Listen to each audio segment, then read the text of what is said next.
길이라고 내가 전했는데 여러분에게 많이 은혜가 됐으면 좋겠습니다. 제가 이 말씀을 준비하면서 우리 교회를 많이 생각하고 요즘에 계속적으로 우리 사역자들이 기도했던 주제가 우리 교회가 계속적으로 건강하게 성장했으면 좋겠고, 건축하는 그 기간도 안에 우리가 정말 주님 안에서 회복해야 되는 부분들을 많이 회복돼서 더 넓게 더 크게 하나님께서 쓰임 받았으면 좋겠습니다. 우리가 그 마음을 품고 있고 이 말씀을 오늘 그걸 생각하면서 준비를 했습니다. 우리 교회를 보시면 젊은 부부들이 너무 많습니다. 그래서 유초등부 아이들을 보면 정말 많아요. 그 아이들 보면 신나죠. 신나잖아요. 애들을 보면 그 애들이 찬양하고 말씀 듣는 그 예배하는 그 시대를 보면 정말 우리가 소망이 있고 기쁘지 않으세요? 그리고 제가 아이들을 돌봐준, 저는 아이가 없지만 아이를 돌봐주는 부모님들을 보면 그 아이의 성장 과정을 위해서 얼마나 열심히 애를 쓰고 그 아이가 건강하게 자라갈 수 있도록 얼마나 돌봐주고 섬기고 그 아이들을 위해서 희생하는 부모님들의 마음을 보면 늘 감동을 받고 있어요. 마찬가지로 하나님 우리에게 무슨 말씀을 하시냐면, 나도 너희를 볼 때 똑같은 마음을 품다고 하나님이 말씀하세요. 어떻게 부모가 자기 자식을 보고 그의 성장을 위해서 애쓰고 희생하고 섬기고 그리고 그를 위해서 자지당하고 힘들고 막 어렵게 생활하는데, 우리 하나님이 우리가 영적으로 성장할 수 있도록 늘 우리를 돌보고 계시고 늘 우리에게 관심 가지고 계시고 늘 우리와 함께 하신다는 것을 여러분 믿었으면 좋겠습니다.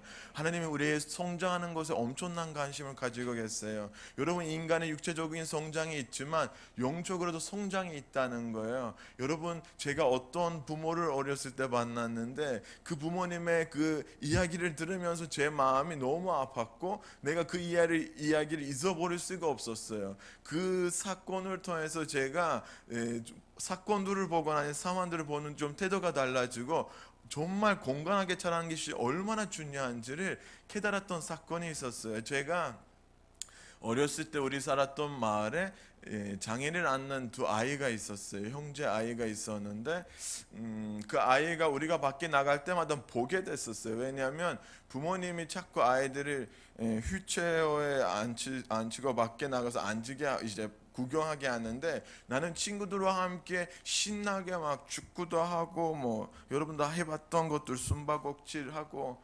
해보셨죠? 어렸을 때 그렇게 놀고 신나고 웃고 뛰고 막 눈이 오면 눈사람을 만들고 눈싸움을 하고 그렇게 놀고 있는데, 그 장애를 낳는 아이가 계속적으로 그 자리에만 앉아 있고 부모님이 그들에게 도와주지 않으면 섬기지 않으면 어디로 갈 수도 없고 그들은 들 수도 없고 그들은 게임할 수도 없고 그들은 우리처럼 먹고 스스로 화장실 가고 스스로 어떤 것을 할 수 없는, 늘 도움이 필요하고 늘 그 아이에게 섬김이 필요한 아이들이었어요. 제가 그 어렸을 때였지만 그 아이들을 볼 때 정말 마음이 아팠어요. 나는 이렇게 신나게 노는데 이 친구들은 아무것도 못하는 자세가 나를 너무 아프게 했었어요. 어느 날 제가 그들에게 다가갔어요. 관심을 갖고, 어렸을 때였죠. 관심을 갖고 부모님하고 얘기를 하다가 그들의 이야기를 듣게 된 거예요. 이 아이들이 어떻게 이런 상태로 되는지는 그 이야기를 듣게 되는데, 그때 정말 제게 엄청난 큰 충격이었어요. 부모님 하는 말씀이 뭐냐면, 이 아이들이 태어났을 때는 일반 아이들처럼 건강하게 태어났어요. 손과 발이 다 건강하고, 아이가 태어나면 첫 번째 보는 게 손가락 발가락이잖아요. 정상적인지 얼굴을 보고 부족한 것이 있는지 다 확인하잖아요. 그들도 태어났을 때 이 아이들이 다 건강하게 정상적으로 태어났다는 거예요. 이 아이들이 걷는 것을 배우고 부모님이 신나고, 그 아이들이 말하는 것을 보고 부모님이 신나고, 이 아이들이 성장하는 과정을 보고 부모님이 신났는데, 이 아이들이 6살 되니까 그때부터 몸이 좀 이상해지기 시작했어요. 이 아이들이 뭔가 자꾸 넘어지고 자꾸 몸에 균형이 잡히지 못하고 몸이 이상한 모습으로 변화가고 있으니까 부모님이 너무 마음이 아파서 아이를 병원으로 데려가는 거예요. 병원에 가보니까 이 아이들의 성장 호르몬이 부족하다는 얘기를 듣게 된 거예요. 이제는 이 아이들은 더 이상 자랄 수가 없어요. 이 아이들은 이제는 몸은 6살에 멈추게 되고 성장이 완전히 멈췄다는 것을 병원에서 듣게 된 거예요. 여러분, 부모님들의 가장 마음을 아프게 하는 것은 아이가 자라나지 못하고 성장하지 못하고 평생 동안 그 장애를 안고 사는 것이 부모님들에게 가장 아픈 거예요. 왜냐하면 늘 부모님들이 그들에 대해서 책임감이 생기고 관심을 갖게 되고 늘 돌봐줘야 되고 섬겨야 되는 대상이기 때문에요.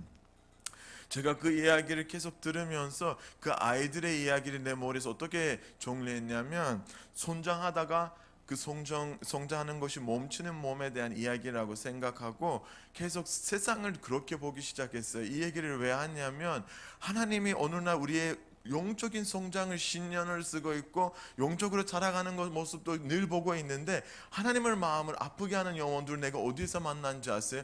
교회밖에 아니라 교회 안에서 만났어요.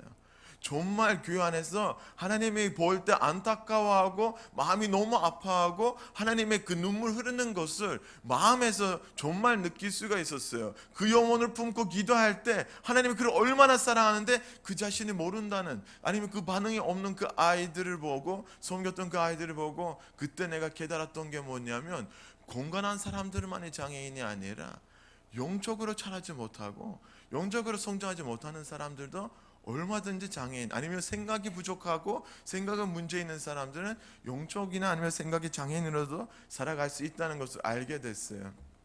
제가 교회에서 청년들을 오랫동안 섬겼는데, 청년들을 섬기면서 정말 내 마음을 기쁘게 했던 게 뭐냐면, 정말 여러분 열심히 막 기도하고 그들을 가르치고 그들과 밤늦게까지 교제하고 영적으로 그들을 양육을 하고 있는데, 그거를 받아서, 그 가르침을 받아서 정말 너무 급속도로 변화되는 청년들을 봤어요. 그때는 신나요. 왜냐하면 당연하죠. 하나님의 말씀이 들어가고 생명이 들어가면 삶이 변화되고 그 삶이 자라가게 되고 믿음이 점점 커지면서 그 단계 지나갔던, 내가 경험했던 그 단계들, 믿음의 조상들 경험했던 그 단계들이 이 아이들을 동일하게 따라오는 것이 맞는 거예요. 그래서 내가 그런 청년들을 볼 때 너무 행복했어요. 반면에 정말 오랫동안 섬겼는데, 정말 오랫동안 하나님의 말씀을 가르치려고 했는데, 오랫동안 그 사랑으로 관심을 가지고 했는데도 불구하고 어느 정도 자란 다음에 나는 됐다, 나는 다 배웠어, 나는 이제는 더 이상 섬김을 나한테는 가르칠 필요가 없어. 그리고 자기는 더 이상 믿음이 자라지 못하고, 믿음이 자라지 못하기 때문에 점점 교회 안에서 문제를 일으키는 그런 청년들을 볼 때 제 마음이 너무 안타까웠어요. 왜냐하면 하나님도 그 사람들을 볼 때는 안타까워하시는 거예요. 하나님의 모든 사람이 정상적으로 자라기를 원하세요.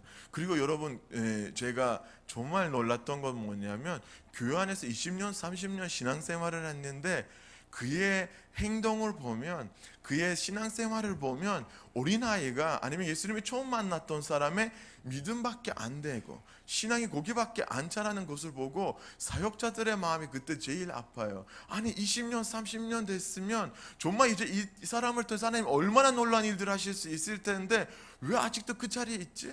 왜 아직도 도착하지 못하지? 정말 마음이 아픈 그런 사람들도 너무 많이 보게 됐어요. 우리는 여러분 교회 안에서 성장해야 되는 건 맞는 거예요. 우리 안에 생명이 있어요. 하나님의 말씀에 능력이 있어요. 복음 안에 있으면 우리는 건강하게 성장할 수가 있습니다. 우리는 예수 그리스도 안에 있으면, 성령 안에 있으면 건강하게 성장할 수 있습니다. 여러분의 반응이 이제 조금씩 나가기 시작해서 감사합니다.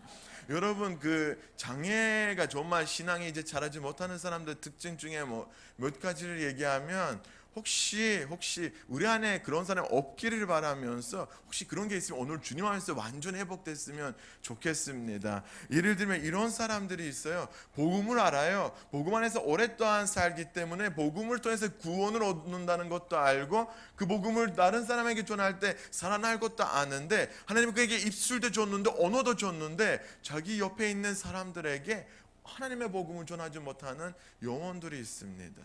이거는 좀 영적 장애의 어떤 특징 중에 하나예요. 우리가 경험했으면, 내가 그 복음으로 살아났으면 이제 단계가 살아나서 어떻게 해야 되냐면 내가 그것을 다른 사람한테 전해야 되는 거예요. 하나님이 우리에게 입술을 주시는 이유가 그거 아닌가요? 저만 그래요? 선교사들만 전해야 돼요? 목회자들만 해야 돼요?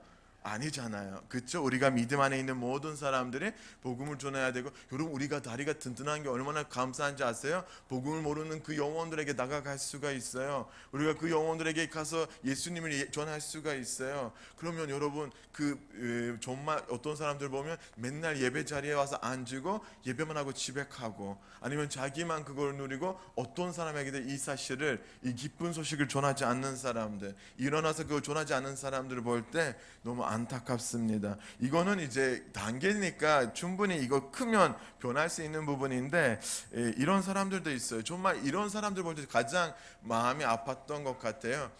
나는 영적으로 회복이 필요합니다. 나는 너무 갈급합니다라고 얘기를 하는데 아무것도 안 해요. 아무것도 안 해요. 갈급하면 목마른데 여기 물 있잖아요. 마시면 되잖아요. 그렇죠?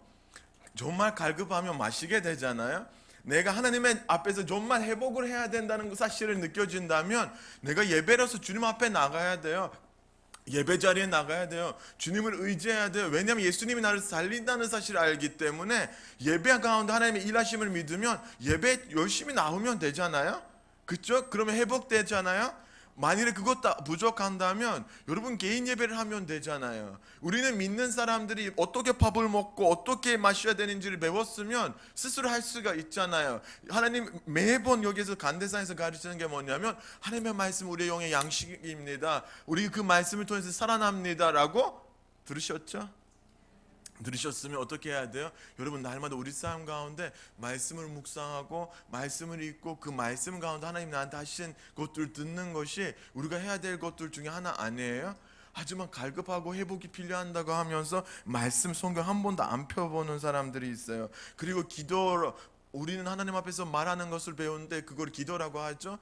정말 우리는 기도해야 되고 하나님과의 관계를 해야 되는데 이런 사람들의 특징은 입을 열지 않아요. 기도를 안 하죠. 하나님 앞에 나오지 않고 계속 그 상태로 있는 거죠. 그리고 계속 불편한 것들만 얘기하고, 저는 이런 사람들 보면 정말 안타까워요. 우리는 정말 그 갈급함을 느낄 때, 배고픔을 느낄 때는 늘 예배 자리에 나와서 아니면 늘 하나님 앞에서 개인적으로 예배를 하고 공급을 받았으면 좋겠습니다. 우리 하나님은 우리에게 1년 안에 안식을 주신 하나님입니다. 우리가 갈급하다고 말하면 하나님이 그냥 가만히 두지 않고 우리의 영을 살리신 하나님입니다. 우리의 답답함을 기쁨으로 바꾸신 하나님입니다. 우리의 슬픔을 기쁨으로 변화시킨 하나님이에요. 하나님이 그런 역사를 하시고 종륜하신 하나님이라고 우리가 믿는다면 그 하나님 앞에서 나갔으면 좋겠습니다. 그러면 우리가 성장할 수가 있어요. 우리가 건강하게 자랄 수가 있습니다. 그리고 여러분 이 사람들의 특징은 뭐냐면 계속적으로 섬김을 받으려고 해요. 정말 오랫동안 신앙을 통해서 교육을 받으면서 이제 가야 되는 단계가 뭐냐면 다른 영혼들을 섬겨야 되는데, 이런 사람들의 특징, 늘 누가 나를 섬겼으면 좋겠습니다라는 그 자세로 늘 이 자리에 앉아있는 성도들이 있을 수가 있어요. 이런 것들이 우리 안에서 극복했으면 좋겠습니다. 제가 한 가지 더 얘기하고 너무 길어지니까 여러분 기분이 나쁜 것 같아요. 표정들에서 이제 그만했으면 좋겠다, 부정적인 얘기 하려고 하는 게 아니라 정말 극복해야 되는 부분들이 우리 안에서 많이 극복했으면 좋겠다, 그런 마음이 들죠. 아시죠? 저도 부족한 거, 연약한 거 아시죠, 여러분? 저가 뭔가 대단해서 여러분한테 뭔가 비판하는 거 절대 아닙니다. 제가 전에 있었던 교회에서 보는데 정말 신앙을 오래 했던 사람들이 이제 목사님의 관심을 받고 교육자들 관심 받아서 훈련 받았던 분들이 새로운 새 신자가 오면 곧 질투하는 분들이 있어요. 그 안에 왜 목사님이 자꾸 새로운 사람들한테만 관심 가지고 우리에게 관심을 안 가지냐, 막 이렇게 얘기하는 사람들도 있었고, 그거를 불편했었던 사람들도 있었는데, 정말 이만큼 잘하고 이제 배웠으면 이제 새로운 사람이 적응할 수 있도록, 신앙이 잘할 수 있도록 당연히 사역자가 그런 사람들에게 관심 갖는 게 맞잖아요. 맞죠? 자랐다고 생각하면 여러분 우리가 가야 되는 단계는 섬김의 자리예요. 어쨌든 내가 오늘 여러분한테 얘기하고 싶은 거는 이런 사람들이 예수님의 제자들 중에도 있었어요. 정말 그 문제로 예수님 아무리 그들에게 가르치고 말씀해도 깨닫지 못하고 잘하지 못하고 어느 정도 성장했는데 예수님이 원했던 그 자리까지 못했던 그 제자들을 볼 때 예수님이 얼마나 답답하는지 그의 말씀을 통해서도 볼 수 있어요. 그리고 예수님이 그들을 가지고 데리고 가시고 3년 동안 엄청 열심히 훈련을 시키고 그들 앞에서 복음 전파하고 그들이 어떻게 살아야 되는지 어떻게 믿음이 잘해야 되는지 그런 것도 예수님이 계속적으로 삶에서 보여줬어요. 그리고 예수님이 그들에게 이런 말씀을 하셨어요. 마가복음 10장 15절에 내가 읽을게요. 인자가 온 것은 섬김을 받으려 함이 아니라 도리어 섬기려 하고 자기 목숨을 많은 사람의 대속물로 주려고 함이라. 예수님이 이 땅에 오신 이유, 예수님 우리에게 보여주시려는 이유가 뭐냐면 정말 섬김을 받으려고 하는 그 왕들과 이 세상의 임금들과 세상의 높은 자리에 있는 사람들처럼 아니라 그분이 낮아져서 어떻게 하셨습니다. 다른 영혼들을 섬기셨습니다. 그 영혼들이 구원을 받기 위해서 살아나기 위해서 예수님이 희생하셨던 것을 늘 제자들에게 가르쳤습니다. 그리고 제자들 앞에서 그런 일들도 많이 보여주고 그런 역사들도 많이 하시고 그리고 그런 상황들도 많이 보여줬는데 제자들이 그걸 이해를 못하는 거예요. 어느 날 예수님이 제자들에게 이런 말을 했어요. 있잖아요, 내가 이렇게 왔지만 제가 유대 지도자들한테 핍박을 받게 되고 십자가에서 죽고 3일 만에 부활할 거야. 제자들이 이런 말을 들어도 예수님의 의도를 이해를 못하고 무슨 생각을 하냐면 우리 중에 누가 가장 위대한 사람인가?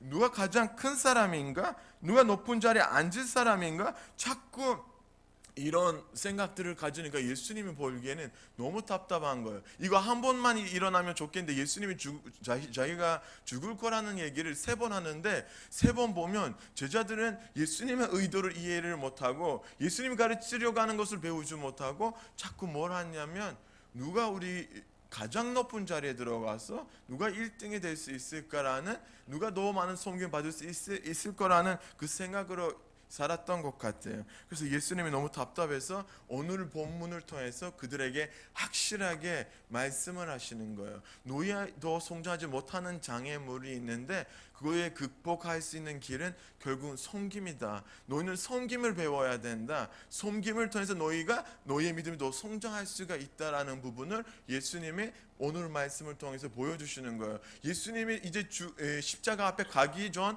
마지막 시간이에요. 제자들과 함께 음식을 먹는 중에 예수님이 뭘 하셨냐면 식탁 가운데 궤제를 하고 밥을 먹었다가 일어나서 겉옷을 벗고 수건을 허리에 두르고 그리고 물을 가지고 제자들의 발을 씻기 시작했어요.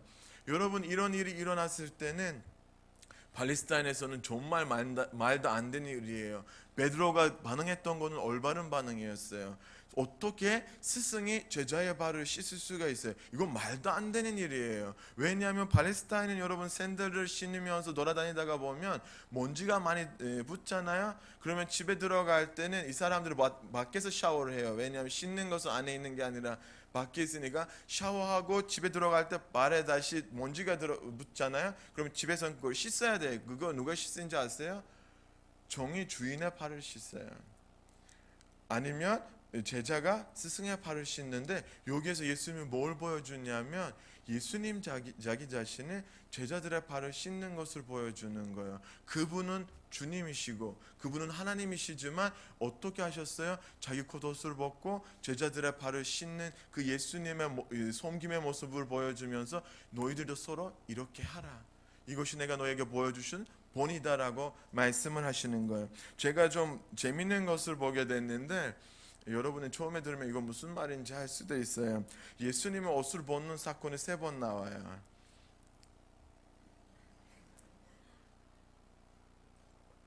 뭔 소리 하는지. 예수님의 옷을 3번 벗는 사건이 나왔는데 영적으로 다 의미들이 있는 사건들이에요. 그 사건들을 여러분한테 몇 가지 예를 드리고 이어서 말씀을 나누려고 해요. 첫 번째, 예수님 옷을 벗었던 사건이 베드로가 빌립보서 2장 7절에 이렇게 말씀해요. 하나님의 형체를 벗어버리고 인간의 형체를 입으시고 종이 되었다. 이것이 예수님을 가르치는 거예요.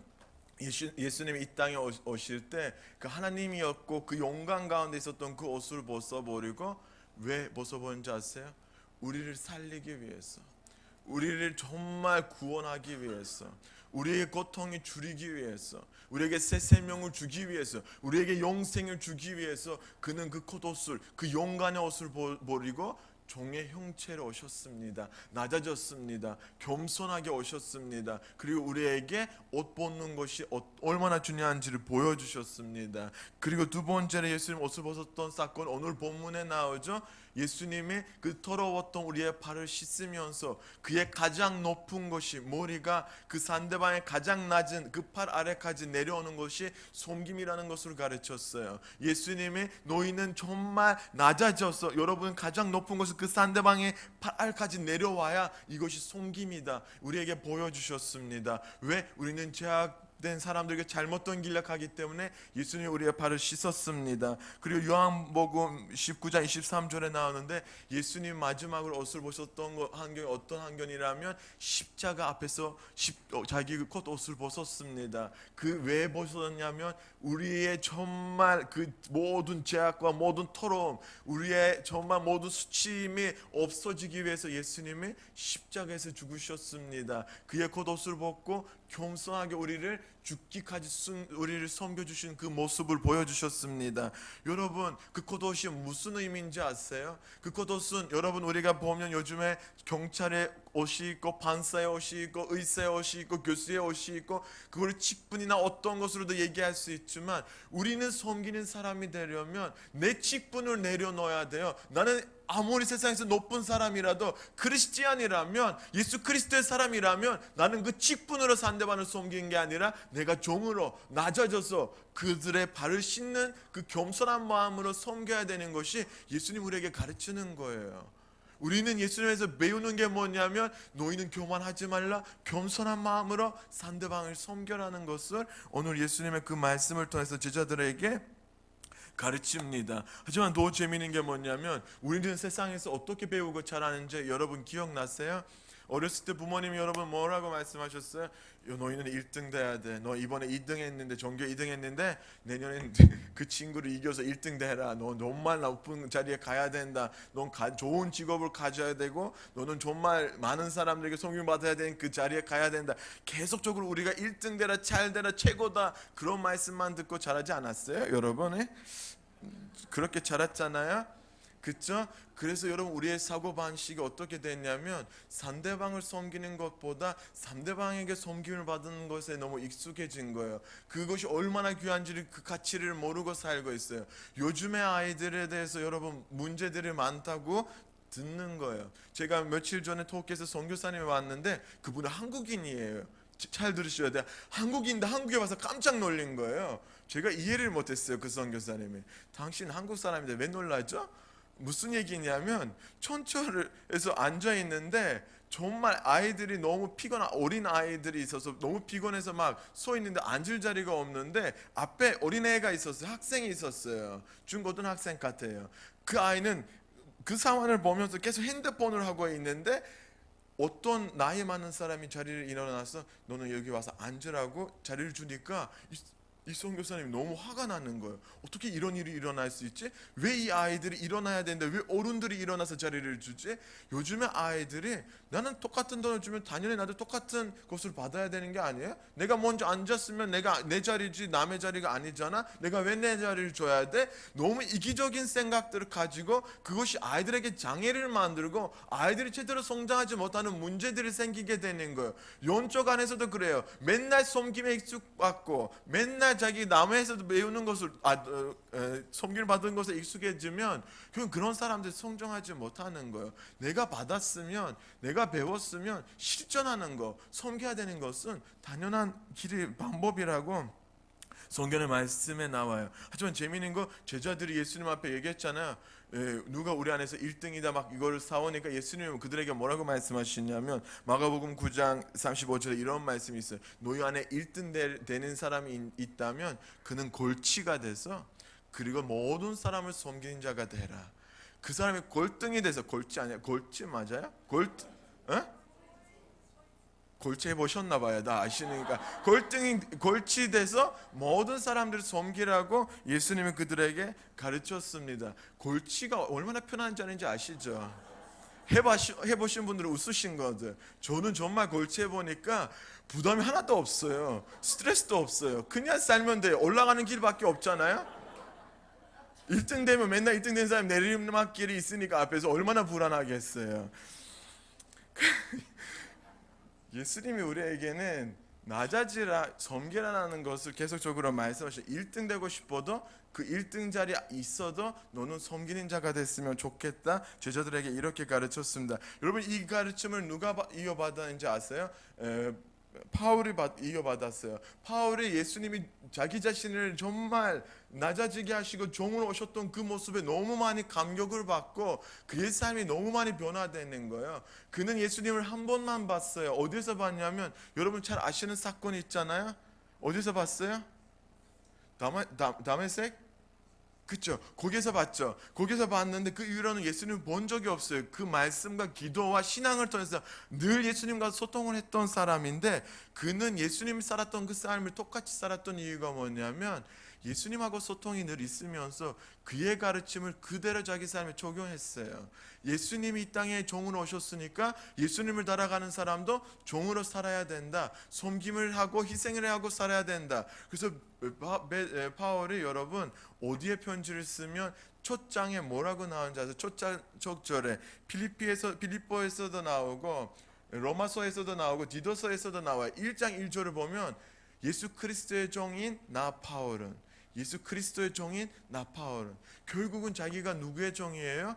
예수 그리스도의 종이라는 것을 고백을 하는 거예요. 나는 그분을 따라가고 나는 그의 종으로 사는 것에 결단하는 사람이라고 얘기를 하는 거예요. 그의 삶이 섬기는 삶이에요. 여러분, 세상의 종들과 하나님의 종이 되는 것이, 예수 그리스도의 종이 되는 것이 완전히 다른 거예요. 세상의 종이 되는 것은 동의 종이 되고 욕심의 종이 되고 욕만의 종이 되고 악한 것의 종이 되고 아니면 토로운 것에, 아니면 세상이 주는 희락의 종이 되는 사람들은 정말 행복이 없어요. 정말 즐거움, 잠깐에 누리는 것이지만 그것은 영원히 사실은 고통과 아픔이잖아요. 하지만 예수 그리스도의 종이 된다는 것은 희생과 아픔과 고난이 있지만 그 다음에 오는 것이 하나님의 영광과 함께 있는 것이고 천국을 누리는 것이에요. 하나님의 종이 된다는 것이 얼마나 귀한 것이고 얼마나 필요한 사역인지 여러분 알았으면 좋겠습니다. 예수님이 그것을 가르치고 바울도 계속적으로 예수 그리스도의 종으로 살았습니다. 그는 자기 소개를 할 때 나는 예수 그리스도의 종, 여러분 우리도 그렇게 소개했으면 좋겠습니다. 누가 여러분에게 어떤 사람이라고 물어보면 나는 예수 그리스도의 종입니다. 나는 나의 모든 책임감, 나의 모든 선택권, 내가 할 수 있는 모든 계획들을 다 내려놓고 나는 예수 그리스도에게 다 모든 것을 바쳤습니다. 그분이 나의 삶의 주인이시고 그분이 나의 모든 선택권을 그분이 결정하시고 내 삶을 인도하신 분은 예수 그리스도다라고 고백을 하는 자들이 됐으면 좋겠습니다. 이거 들으면서 기분이 나쁜 분이 없으시죠? 제가 말씀을 마무리하려고 하는데 어떻게 마무리하려면 바울이 빌립비 교회에서 어떻게 우리가 섬겨야 되는지 몇 가지 방법을 알려줬어요. 우리도 정말 예수 그리스도의 종으로 살아갈 때 어떤 차세를 섬겨야 되는지 그런 부분들을 몇 가지 예를 드리고 그리고 말씀을 마무리하려고 해요. 빌립보서 2장 1절부터 8절을 한번 같이 읽었으면 좋겠습니다. 제가 한 절 읽고 여러분 한 절 읽으세요. 그러므로 그리스도 안에 무슨 권명이나 사랑에 무슨 위로나 선영에 무슨 교제나 긍휼이나 자비가 있거든 마음을 같이하여 같은 사랑을 가지고 뜻을 합하여 한 마음으로 품어 아무 일에든지 다툼이나 허용으로 하지 말고 오직 겸손한 마음으로 각각 자기보다 남을 낮게 여기고 각각 자기 일을 돌봄불로 또한 각각 다른 사람들의 일을 돌보아 나의 기쁨을 충만케 하라. 너희 안에 이 마음을 품으라. 곧 그리스도 예수의 마음이니 그는 근본은 하나님의 본체이시나 하나님과 동등됨을 취한 것으로 여기지 아니하시고 오히려 자기를 비워 종의 형체를 가지사 사람들과 같이 되셨고 나같이 사람의 모양으로 나타나사 자기를 낮추시고 죽기까지 복종하셨으니 곧 십자가의 죽음이라. 네 가지 방법을 내가 여러분한테 짧게 얘기할게요. 첫 번째, 바울이 얘기했던 섬겨야 되는 자세가 뭐냐면 한 마음으로 한 뜻으로 같은 사랑을 가지고 섬기라고 말씀하시는 거예요.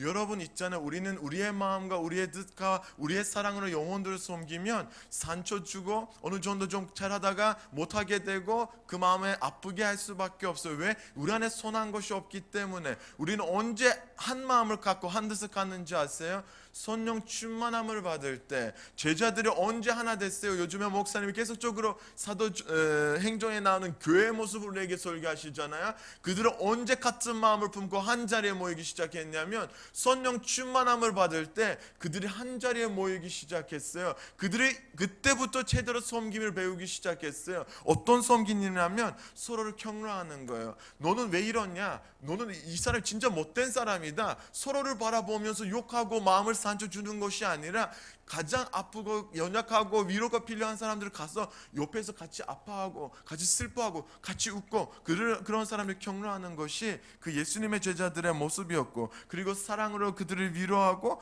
그리고 여러분 가장 중요한 게 뭐냐면 성령 안에서 교제한다는 거예요. 여러분 우리의 교제 가운데 세상적인 얘기들이 많이 있잖아요. 그것은 아무한테도 도움이 되지 않고 오히려 피해를 줄 때가 많아요. 쓸데없는 질투가 일어나고 쓸데없는 열등감도 생기는데, 우리는 하나님이 우리 삶에 하셨던 일들을 얘기하잖아요. 그럼 그런 일들이 우리 삶에 더 많아지기 시작해요. 여러분 가장 섬김의 좋은 얘기가 뭐냐면 하나님이 내 삶에 하셨던 일들을 다른 사람한테 나누는 거예요. 왜 그런지 아세요? 제가 어떤 경험을 했냐면, 제가 예수님이 하나님의 성령님이 내 삶에서 하셨던 일들을 누구를 만나면 얘기를 해요. 나눠줘요. 다음에 그 사람이 몇 주 후에 와서 뭐라고 하냐면 저도 그걸 경험했습니다. 감사합니다라고. 저는 감사할 받을 사람이 아니에요. 왜? 예수님 하셨던 일을 얘기했는데 그 사람이 아니 이런 못된 사람한테 하나님이 이런 일을 하셨으면 저 삶에 하시지 않을까? 라고 생각을 하고 똑같은 일이 그의 삶에 대해 일어난다는 거예요. 여러분 우리는 같은 마음과 같은 뜻으로 사랑 안에서 서로를 섬기는 자들이 됐으면 좋겠습니다.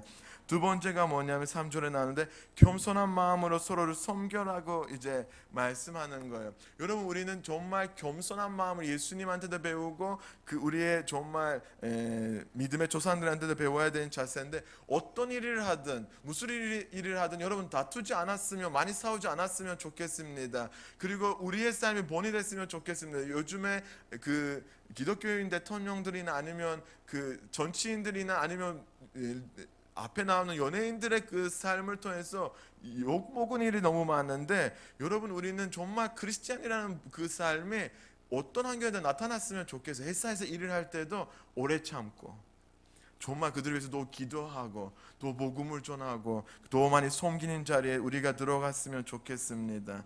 힘든 자리지만 여러분 그 자리가 축복의 자리임을 아셨으면 좋겠습니다.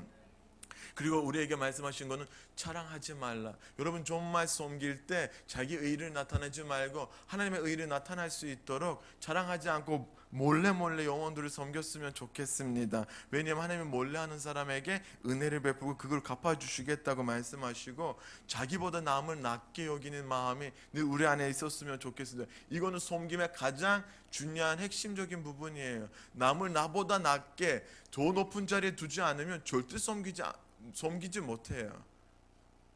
저만 그래요. 섬기지 못하고. 세 번째가 여러분 4절에 나오는데 자기 이익만 생각하지 않고 남의 이익도 생각하라는 말씀, 그 마음으로 섬기라고 하는데, 우리는 정말 아까도 말씀드렸지만 나만, 내 가족, 내 삶, 내 행복, 내 즐거움, 내 기쁨, 나를 위해서 모든 것을 위해서 나는 정말 엄청 열심히 일하고 내 자신을 위해서 내 가족을 섬기고 있지만 남에게는 별로 관심을 안 갖는데, 예수님이 뭐라고 말씀하시면 섬김을 할 때는 자기 이익만을 하지 말고 자기 일만 열심히 하지 말고 남에도 도움을 베풀고 그들에도 관심 갖고 그들에게 도움이 필요한 거 보면 바로 도와주라고 말씀하시고, 이제 마지막 부분을 얘기하고 정리할게요. 이제 여러분 너무 많이 기다린 것 같아요. 이 부분을 2장 5절 8절에 예수님의 마음으로 섬겨라고 우리한테 가르치는 거예요. 예수님의 마음으로. 아까도 얘기했잖아요. 예수님의 마음이 어떤 마음이라면 자기의 그 가장 높은 곳에 있었던 그 하나님의 자기의 모든 권력과 영광을 다 내려놓고 낮은 자세로 임하시고 우리를 섬겼던 것처럼, 그리고 십자가에서 자기의 목숨을 희생하고 우리를 그렇게 끝까지 사랑했던 것처럼, 여러분 우리도 예수님의 그 사랑하는 마음으로, 예수님의 그 마음으로 영혼들을 섬겼으면 좋겠습니다. 오늘 들었던 말씀도 우리 삶의 실제가 됐으면 좋겠습니다. 우리는 예수 그리스도를 본받고 예수 그리스도를 닮아가는 자들이 됐으면 좋겠습니다. 우리는 낮은 자리에 들어갔으면 좋겠고, 섬기는 자리에 들어갔으면 좋겠고, 희생하는 것을 두려워하지 않았으면 좋겠습니다. 우리가 희생하는 것을 베드로가 예수님한테 물어봤어요. 우리는 당신 때문에 가족도 버리고 집도 버리고 나 버렸는데 우리가 무엇을 얻겠느냐 물어봤을 때 예수님 뭐라고 말씀하셨어요? 너희가 이 땅에서 100배 받을 거고 하나님의 나라에서 너는 영생을 받을 거다라고 말씀을 하신 거예요. 여러분, 이 땅에 있는 희생과 섬김을 여러분 어렵게 생각하지 말고, 우리의 믿음의 단계라고 보면 우리가 배우고 이제 하나님 앞에서 세자를 서 있다고 생각하면 그 다음 단계는 예수님처럼 남을 섬기는 거예요. 우리가 섬김의 자세가 어떤 자세예요? 나의 가장 높은 것이 상대방의 가장 낮은 것으로 향할 때 그것이 섬김이다. 여러분, 이걸 잊지 않고 우리는 더 섬기는, 우리의 삶을 통해서, 우리의 섬김을 통해서 그리스도가 나타나는 성도들이 되기를 소망합니다. 우리가 찬양 하나 하고 같이 기도하겠습니다.